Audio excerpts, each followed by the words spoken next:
Welcome to JD Clips. Please enjoy the short versions of our famous videos and keep learning. And don't forget to subscribe. Balochistan का मामला बड़ा रहस्यमय हो गया।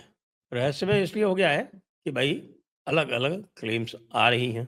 और अलग-अलग क्लेम्स में सबसे पहले तो पाकिस्तान आर्मी कह रही है कि साहब कि उसने जो बलूचिस्तान का ऑपरेशन था उसको पूरा कर दिया है और सारे हॉस्टेजेस छुड़ा लिए हैं और सारे हॉस्टेजेस छुड़ाने के बाद में और जितने भी जाफर एक्सप्रेस पे उसने अपना कब्जा कर लिया है, उसके ऊपर कंट्रोल कर लिया है और सारे के सारे जो बलोच लड़ाके हैं, उनको मार दिया है। इस बात को थोड़ा-सा एग्ज़ामिन करते हैं क्योंकि कल जो हमने आपके साथ जो सुमित पीर जी के साथ में जो शो किया था, उसमें आपको बताया था कि 200 ताबूत कॉफ़िन्स वो क्वेटा स्टेशन पर लाए जा चुके हैं। उसका नाम भी हमने रखा था ऑपरेशन कॉफ़िन। तो भई अगर आपने सबको मार दिया है तो नेचुरली जो आपकी जो हरकतें हैं उसमें आप जो बलोच लड़ाके हैं उनको तो आप दफ़नाएँगे नहीं। वैसे भी बलोच लड़ाकों की तादाद जो है वो पाकिस्तान आर्मी कह रही है 33 थी। तो 33 के लिए वो 200 कॉफ़िन्स क्या करनी थी? अब दूसरी तरफ देखते हैं कि भई बलोच क्या कह रहे हैं।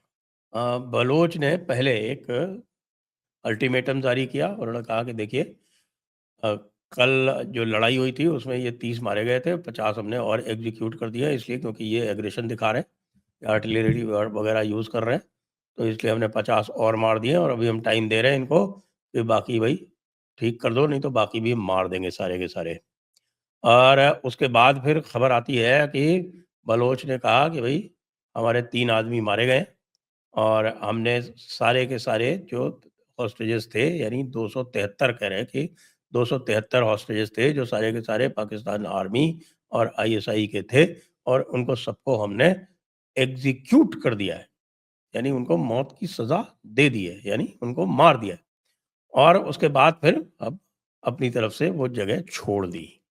और बाकी जो हॉस्टेजेस थे वो पहले ही वो काफ़ी कुछ छोड़ चुके थे और बाकी जो और सिविलियन हॉस्टेजेस थे, बंधक थे, उनको भी उन्होंने छोड़ दिया। तो आखिरकार क्या हुआ है इसमें?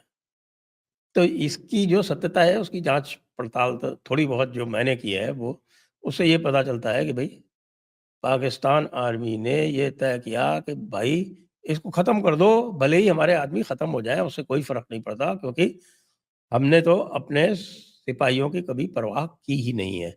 और इसलिए उन्होंने बिना किसी गंभीरता के यानी कि जो भी बलोच कह रहे थे कि देखो मान जाओ हमारी बात, इनको हम छोड़ेंगे नहीं, इनको सबको हम एग्ज़ीक्यूट कर देंगे। और एग्ज़ीक्यूशन के लिए वो जो लोग थे उनको लग रहा था कि साहब वही होंगे, नहीं वो जो एग्ज़ीक्यूशन वाले जो लोग थे उनको वो वहाँ से पहले ही हटा चुके थे। और वहाँ पर तो खाली उनकी एक स्केलेटन प्रेज़ेंस थी। जो लड़ाके थे उनको वहाँ थोड़ी रोक के बैठे हुए थे कि साहब कि जहाँ पे जाफ़र एक्सप्रेस हमने हाईजैक की है वहीं पर हम लेके बैठे रहेंगे। वो तो सारे के सारे उनको ले गए थे जंगलों में, जो उनके हाइडआउट थे वहाँ पर। और उसके बाद कुछ लोग जो थे वहाँ पर वो जाफ़र एक्सप्रेस पे थे, जिसको पाकिस्तान आर्मी क्लेम कर रही है कि साहब हमने 33 मार दिए, वो कह रहे हैं हमारे 3 मरे हैं भई, 3 ही मरे हैं। बाकी सारे जो है वैसे ही हमने छोड़ दिए थे और वहाँ पर हम थे भी नहीं, इन्होंने ज़्यादा एग्रेशन किया, तो हमने बाकी सारे के सारे मार दिए। 3 ट्रक खाली था वो, 3 ट्रक 200 से ज़्यादा यानी जो 273 की संख्या बता रहे हैं बलोच लिबरेशन आर्मी वाले, उसके साथ में ये संख्या पूरी तरह से मैच कर रही है। और अगर आप इस वक़्त चले जाएँ पाकिस्तान टीवी पर तो आप देखें कि वहाँ पर पूरा का पूरा नैरेटिव जो है वो आईएसपीआर ये चला रही है कि साहब कि ये सब जो है वो किया धरा भारत का है, रा की साज़िश है। रा ने ये सब पे इनको मुहैया कराया। दूसरी तरफ एक और दूसरा जो उनका पैरेलल चल रहा है कि साहब ये तालिबान ने इनको मदद की है। तालिबान से इनके पास इतने असलहे आए हैं, तालिबान से साथ में किया है, तो भई तय कर लो ना तालिबान ने किया है या भारत ने किया है। क्योंकि टीवी चैनल वाले तो भारत बता रहे हैं और जो आर्मी वाले हैं वो कह रहे हैं तालिबान ने किया है।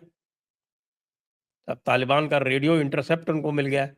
तो तालिबान का रेडियो इंटरसेप्ट मिल गया तो तालिबान वालों से बात करो ना, तालिबान ने तो वैसे ही तुम्हारा पूरा का पूरा सब कुछ बंद कर रखा है। चमन क्रॉसिंग बंद, तोरखाम क्रॉसिंग बंद, सब कुछ तो बंद है। अफ़गानिस्तान ने तो अपने सारे जो ऑपरेशंस थे, वो शिफ्ट कर लिए हैं, वो चाबहार के थ्रू कर रहा है, ईरान के थ्रू कर रहा है, आपके थ्रू तो अब कर ही नहीं रहा है, उसने तो कराची पोर्ट बिल्कुल अबैंडन कर दिया कि अब हमें कराची पोर्ट के थ्रू जाना ही नहीं है।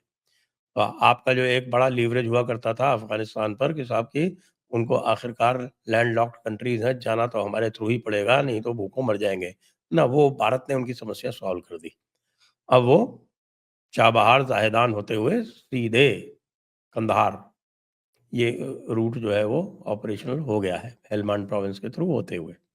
वो कोई दिक्कत नहीं है, पूरी तरह से फ्री है और रोड भी वो पहले भारत ने बनाई थी, वो रिपेयर-वेपेयर करके वो पूरी तरह से ऑपरेशनल है। और उनके लिए आसान भी पड़ता है, क्योंकि इधर से जाने से बहुत सारा पहाड़ी रास्ता पड़ता है। चाहे आप चमन क्रॉसिंग से जाएँ, चाहे तोरखम से जाएँ, बहुत पहाड़ी रास्ता पड़ता है और जो कंधार की तरफ से जाते हैं, वो बिल्कुल प्लेन रास्ता, कहीं दिक्कत नहीं, आराम से जाइए। तो अब ब्लेम गेम चालू है। ब्लेम गेम तो चालू है, लेकिन ये जो कवर अप किया है पाकिस्तान आर्मी ने, वो हमें यही उम्मीद थी, क्योंकि हमें पता था अच्छी तरह से, ये हमने पहले भी डिस्कस किया था कि साहब कि इनके पास ये कैपेसिटी और कैपेबिलिटी नहीं है कि ये इस तरह की इवेंट को ये डील कर पाएँ। तो इन्होंने डील क्या किया, इन्होंने ये डिसाइड किया कि साहब कि ये प्रोपेगेंडा करेंगे। ये इसको एक्चुअल में, जिसको कहते हैं ना कि सिंसियरली कोई काम करना चाहता है, वो उस सिंसियरिटी से नहीं करेंगे, ये केवल प्रोपेगेंडा करेंगे। प्रोपेगेंडा में इनको क्या दिखाना है कि इनका जो पंजाबी अवाम है वो खुश रहे, तो पंजाबी अवाम को दिखाने के लिए उन्होंने ये ऑपरेशन करके बता दिया। लेकिन पंजाबी अवाम को तो अब पता चलेगा ना, जब उनके यहाँ जब लाशें पहुँचेंगी, अ, जो 200 ताबूत, 200 से ज़्यादा 250 ताबूत जो तैयार कराए गए हैं, 3 ट्रक में आप देख लीजिए कि 1 ट्रक में ही लगभग 100 ताबूत आ जाते हैं। तो वो जो 300 ताबूत जो तैयार कराए गए हैं, वो 300 ताबूत में भर के लाशें जब पंजाब में पहुँचेंगी, तब फिर असली हाय तौबा होगी।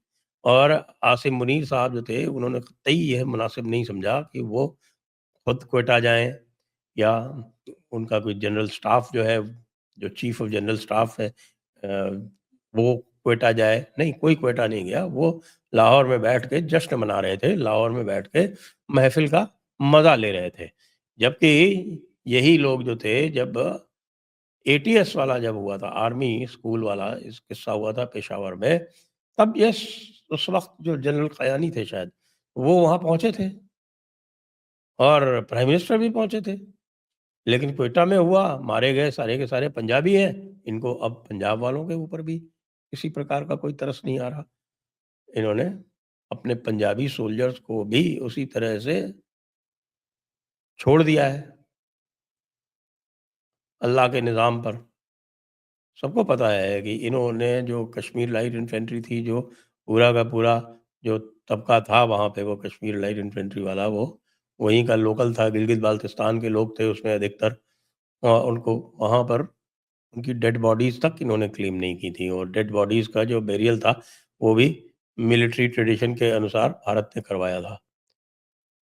इसी तरह से आप जानते हैं कि जब बॉर्डर पर, एलओसी पर, जब किसी प्रकार के वहाँ पे स्कर्मिशेस होते हैं, क्लैशेस होते हैं, तब भी ये अपनी जो है वो डेड बॉडीज़ का काउंट कभी नहीं बताते।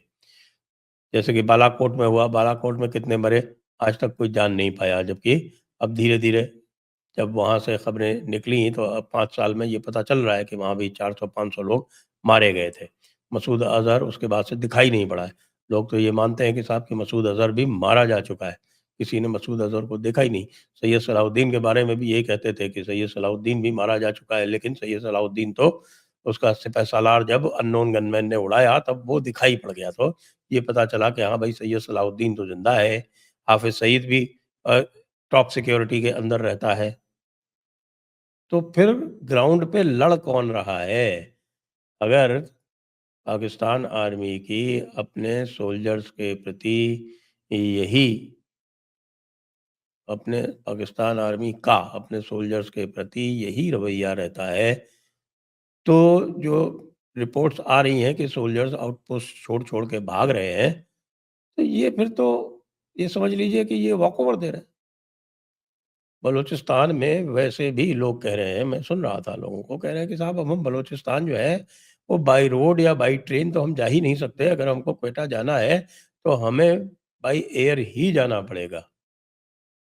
ये बाई एयर भी ये कितने दिन जा पाएँगे पता नहीं, क्योंकि तालिबान के पास वो सारा असलहा है कि वो जो एयर स्पेस है उसको भी ब्लॉक कर सकता है क्वेटा के ऊपर। तो ऑल इन ऑल जो दिखाई पड़ रहा है, कंक्लूजन मैं यही निकालता हूँ कि पाकिस्तान आर्मी ने पूरा ऑपरेशन बॉचअप कर दिया है और जो हॉस्टेजेस थे उनको मरवा दिया है। कोई सिग्निफिकेंट डैमेज वो बीएलए को नहीं कर पाई है, क्योंकि बीएलए कोई जाफ़र एक्सप्रेस अपने साथ लेके जाने वाला तो था नहीं। वो जाफ़र एक्सप्रेस को छोड़ के उनके जो 3-4 लोग जिनको वो कह रहे हैं कि हमारे इतने लोग मरे हैं, उनको ल ले गए होंगे वो, क्योंकि वो तो अपने लोगों को ऑनर करते हैं। उनका उनका जो भी अंतिम संस्कार होगा वो करेंगे और भाई लोगों के लिए 200 लाशें, 300 लाशें जो हैं वो छोड़ जाएँगे। वो लाशें भी उनको मिल पाएँगी कि नहीं मिल पाएँगी, ये भी पता नहीं है। क्योंकि निश्चित रूप से उनका यदि एग्ज़ीक्यूशन हुआ है, तो किसी हाइडआउट में ही हुआ होगा, वहाँ जाफ़र एक्सप्रेस के बगल में तो नहीं हुआ होगा। तो देखिए आगे-आगे कि क्या होता है। इसके इम्प्लीकेशंस बहुत बड़े होने वाले हैं और इसका मुझे अब ये दिख रहा है कि इसका इम्प्लीकेशन इतना बड़ा होने वाला है कि बलूचिस्तान और पख्तूनिस्तान दोनों ही अब पाकिस्तान आर्मी की अब क़ुव्वत नहीं रही, ताकत नहीं रही कि उनको बचा सके। जय हिंद, जय भारत, वंदे मातरम।